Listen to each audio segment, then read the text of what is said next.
of Hanumana was that he was an angel. Angels are born like angels. They are angels. And they are not human beings. They are born with the angelic qualities. But now you all have become angels from the human beings. It's a very great achievement of such.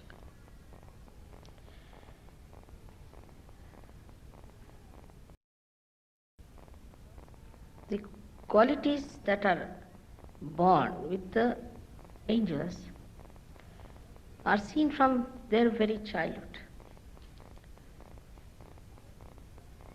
Firstly,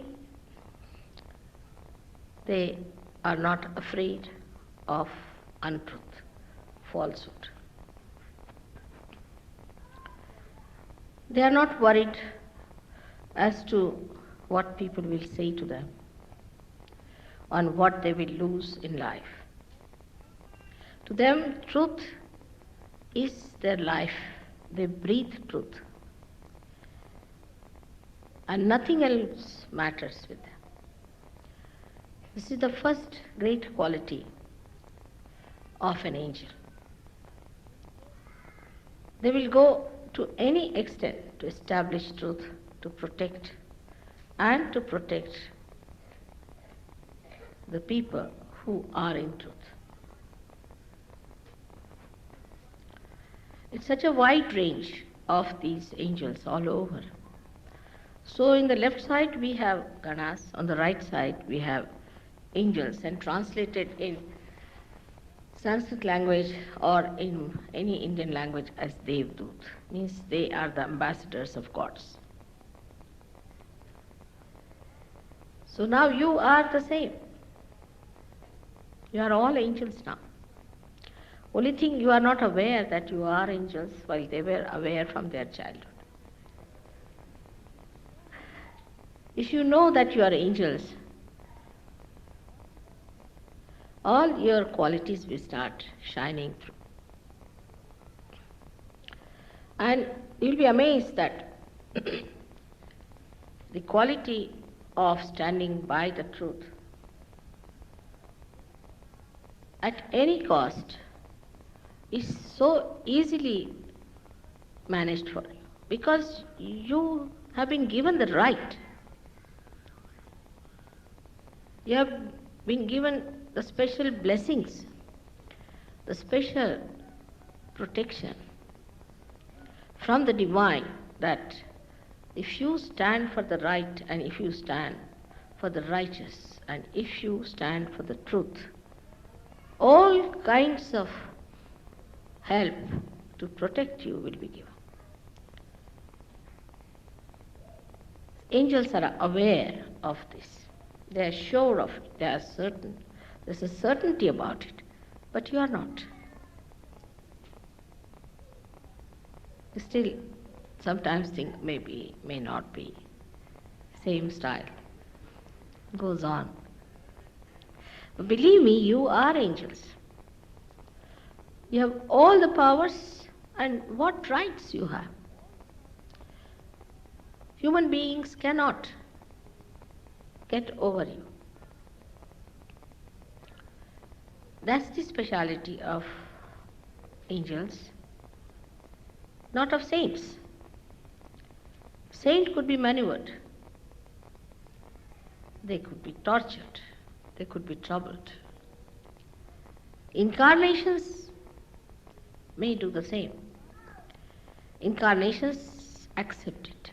They want to have all these penances done to them, so that they create an event in their life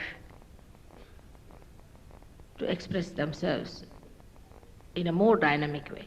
If there was no Ravana, there would have been no Ramayana.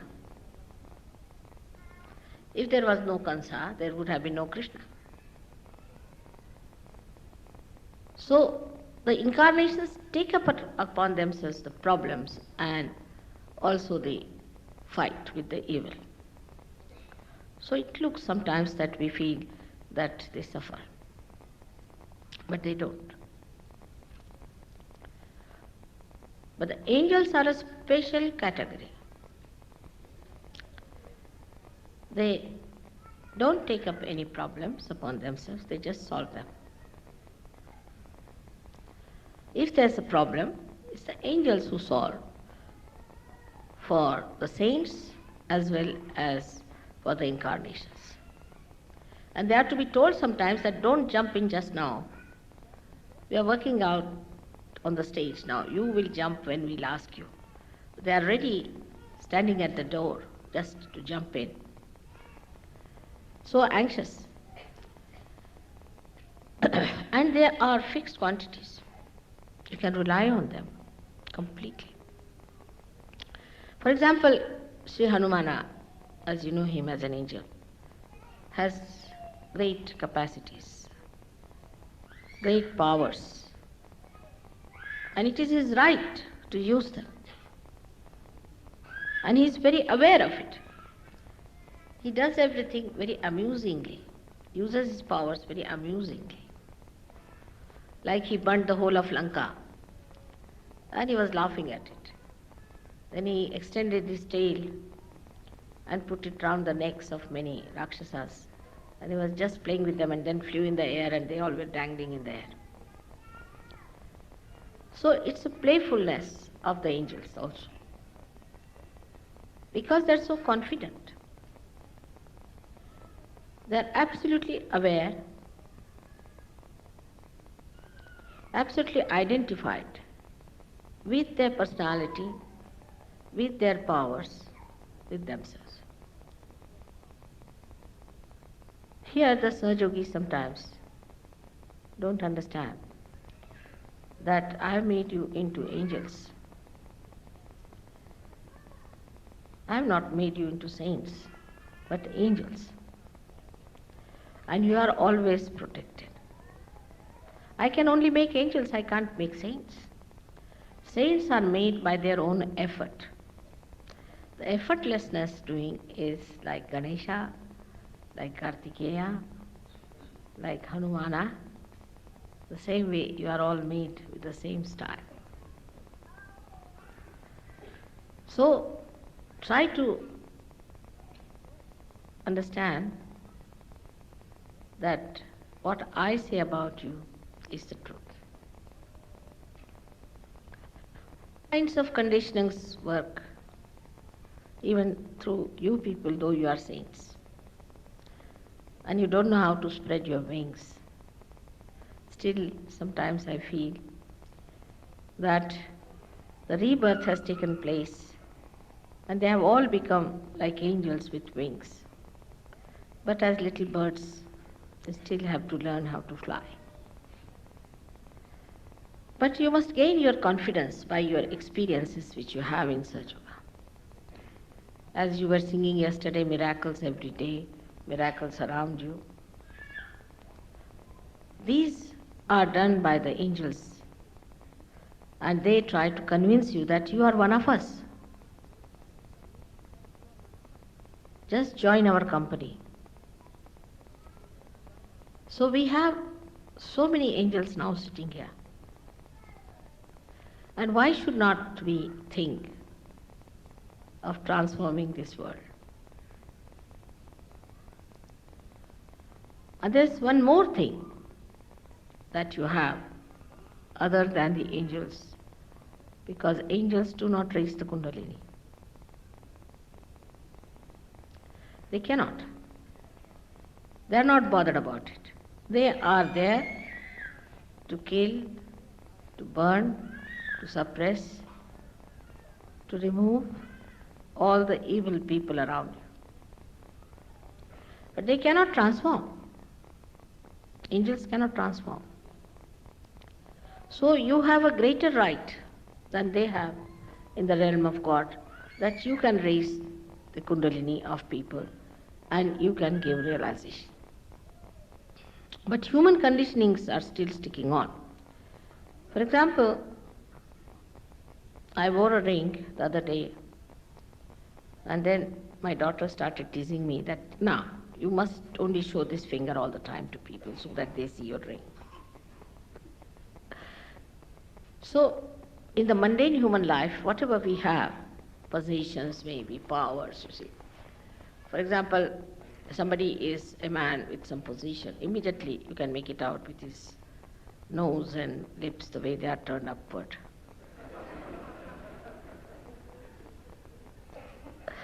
But the powers that you have in your possession, you are afraid to manifest them and to talk about it, to use them. Imagine with so many angels, the whole of England should get realization in no time. But we are still trying to learn what we are. Hanumana had no problem, because from his childhood he knew that he was an angel and he has to do the job of an angel. But because we were born as human beings and now we have become angels, we find it difficult to be dynamic like other angels that they were. Even your thought, collective thought, even your individual thought is powerful. And your attention is powerful. Because of this fear, or maybe the conditionings as you can call it, or maybe the ego part which is still sticking on to you,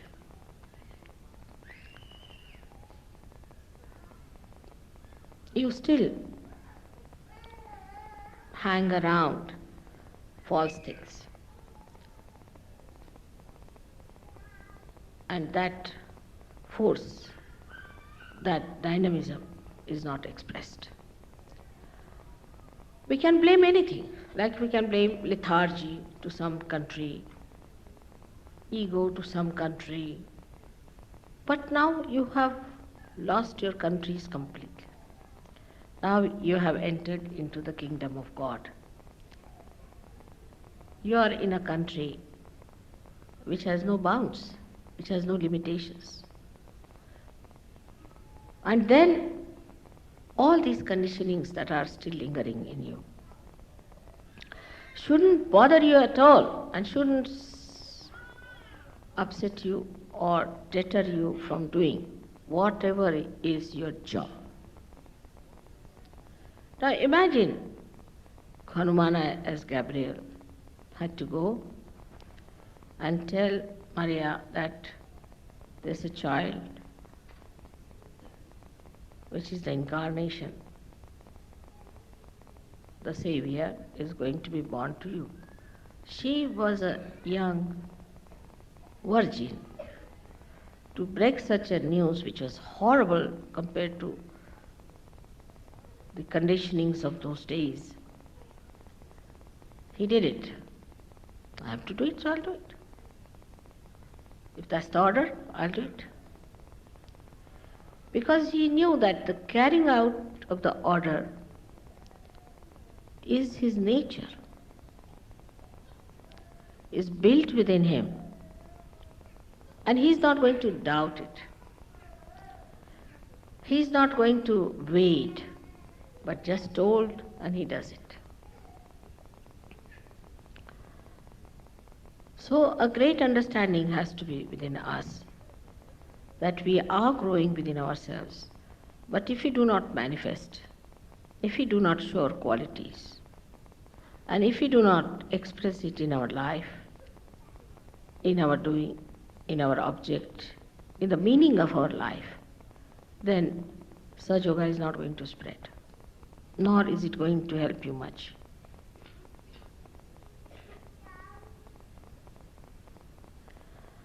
The kind of work you have to do has no problems with it. I have problems, not you. You don't have to face problems. You go and talk to anyone, whatever you feel like. They will jolly well have to listen to you, I should say. But if they don't, they can't harm you. They can't do any harm to you. This is a very great protection you have.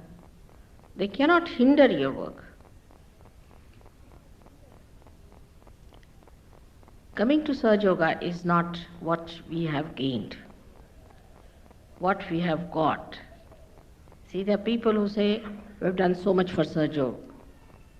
And what Sahaja Yoga has given us? It has given you self-realization. It has given you the angel status. I mean, you try anything else. Can you get the status of an angel? You cannot. Sahaja Yoga has given you that status. So, what more do you want? It was never possible before. Believe me, impossible situation. If it was possible in any way, then Gyaneshwara would not have taken his samadhi at such a young age. And Kabira would not have said, oh God, what am I to do? This world is blind. So you have that subtle power within you that you can work out on people's kundalini without even they knowing about it.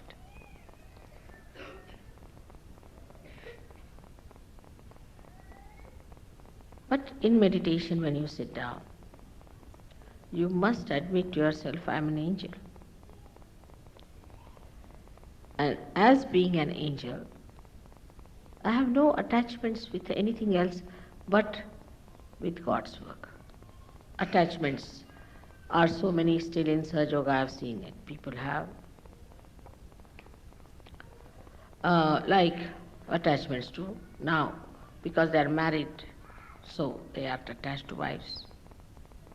And so many have fallen out because of their wives' attachments.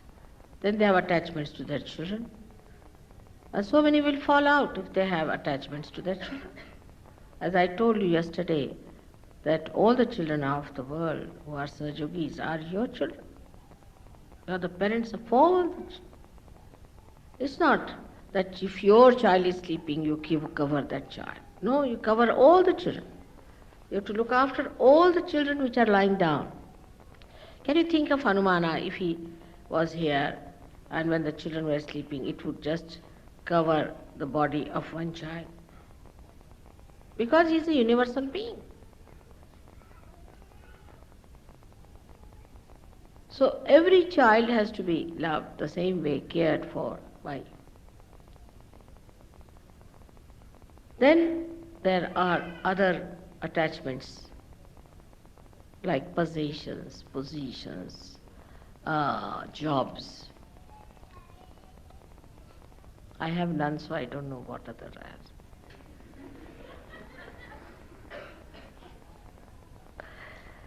Except for when I see you so much lovingly coming to the station, then the whole heart becomes like an ocean, I think, and just starts like a big swell of a tide like that. I see that. And then when I have to leave you again, it recedes back like a sea, which is now receding. It's something like you see the moon, and the sea starts reacting to the beauty of the moon, the joy of the moon, the love of the moon. Then I see the love that is, you see, in a nest where a bird is feeding its young ones. And you see this love in the sky. Then you see this love in your heart. And only thing that you can describe is the feeling of tremendous ocean of joy within you, just flowing out.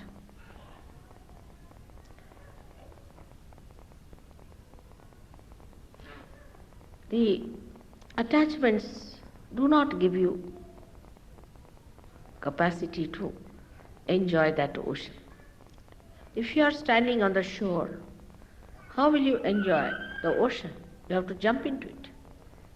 But you have got your anchorage onto different things, so you can't jump in.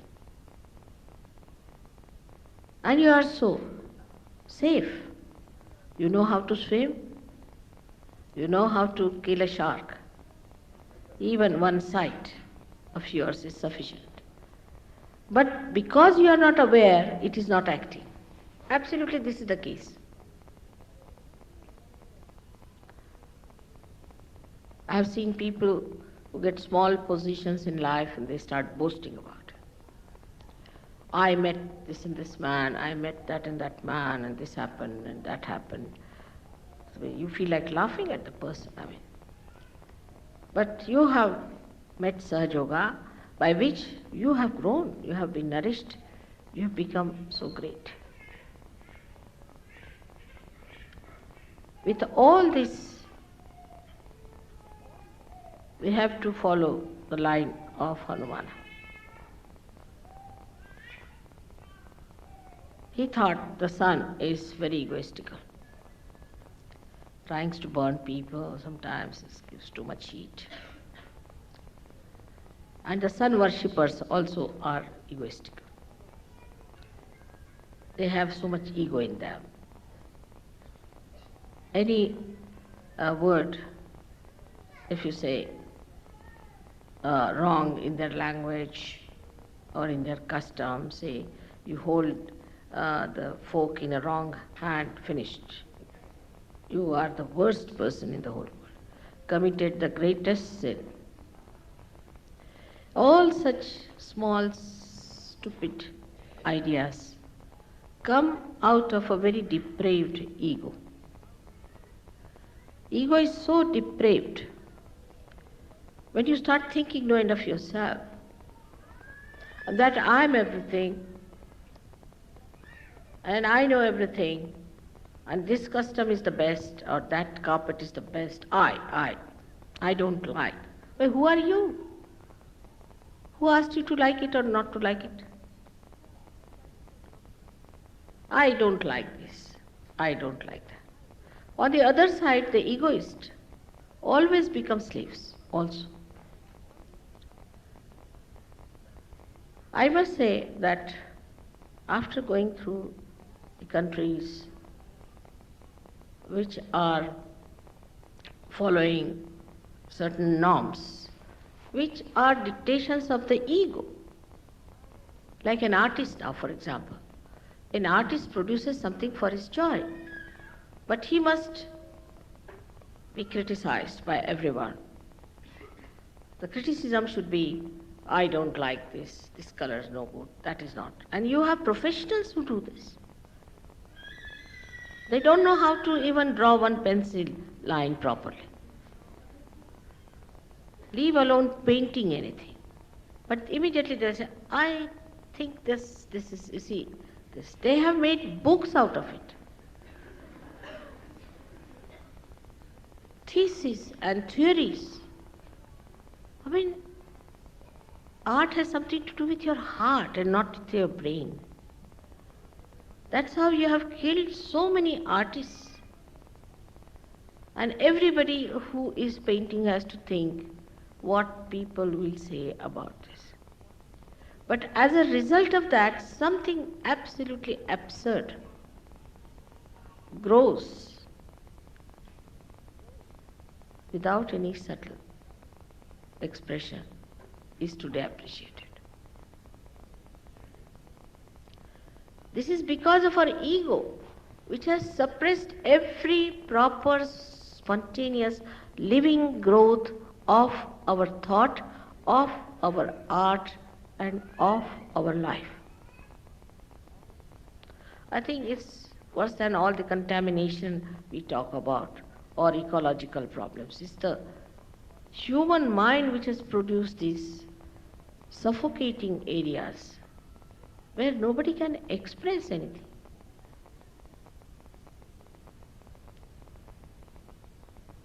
And the one who has a greater ego dominates. This book has been written by such and such person. You meet that person, you feel like jumping in the sea. So everything written is not a Bible, and those mostly who write are people whom you should never meet without a barge pole. So anything that is expressed, you see, say in a dress or in relationship with your children, in relationship with your teacher, relationship with anyone, has to be so and so and so. You must say thank you many a times.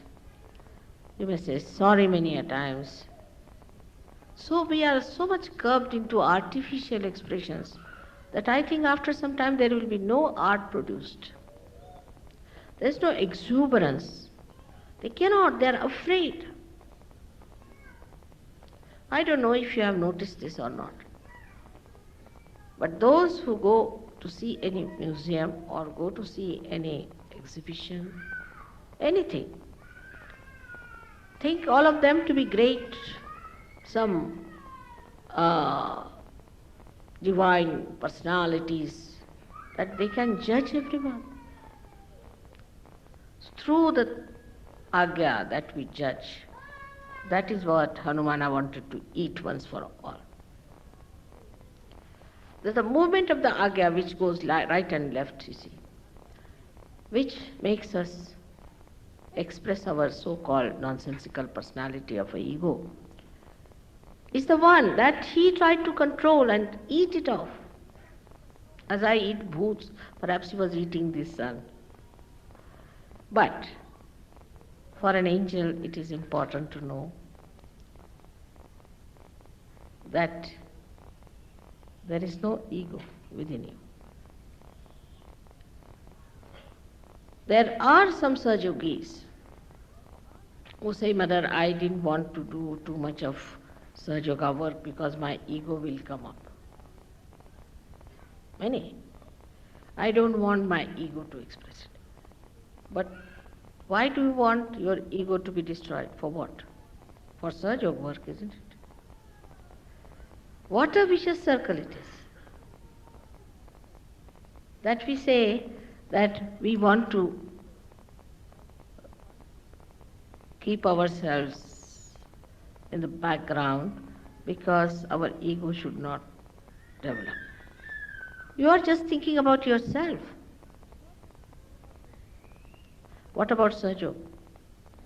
So nowadays the trend is, oh, better be on the safe side.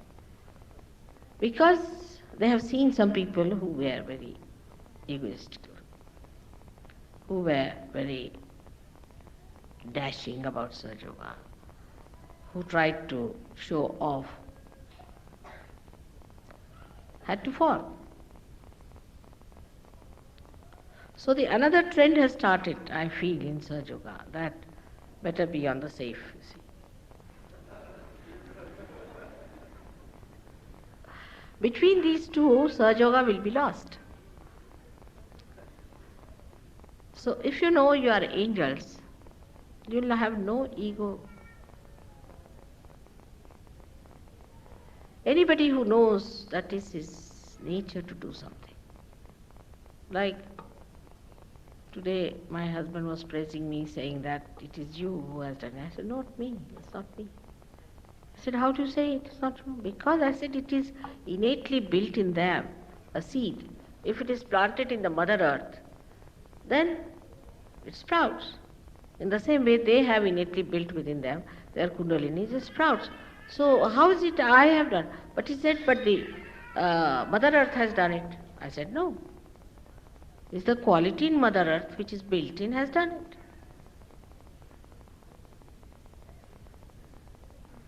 So he said, then who has done all this?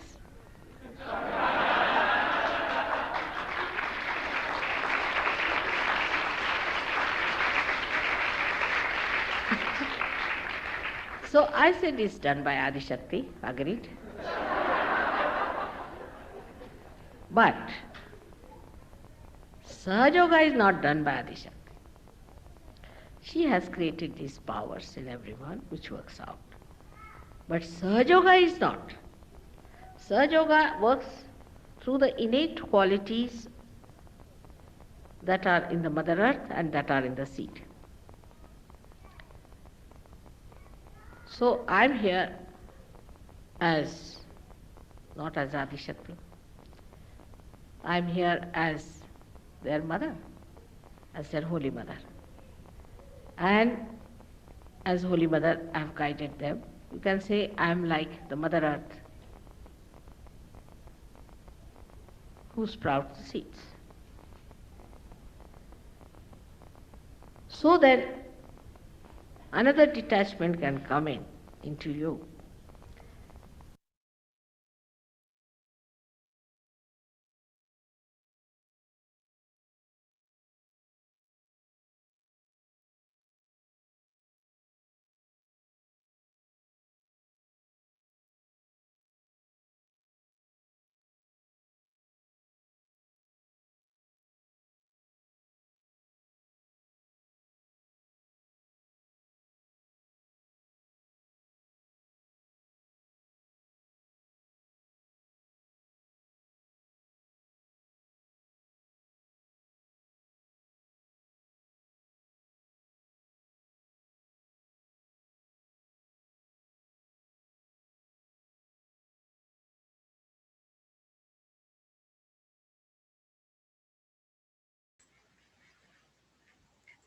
Hi everyone, we take a few moments to share anything, just a little bit of collectivity before we start the day.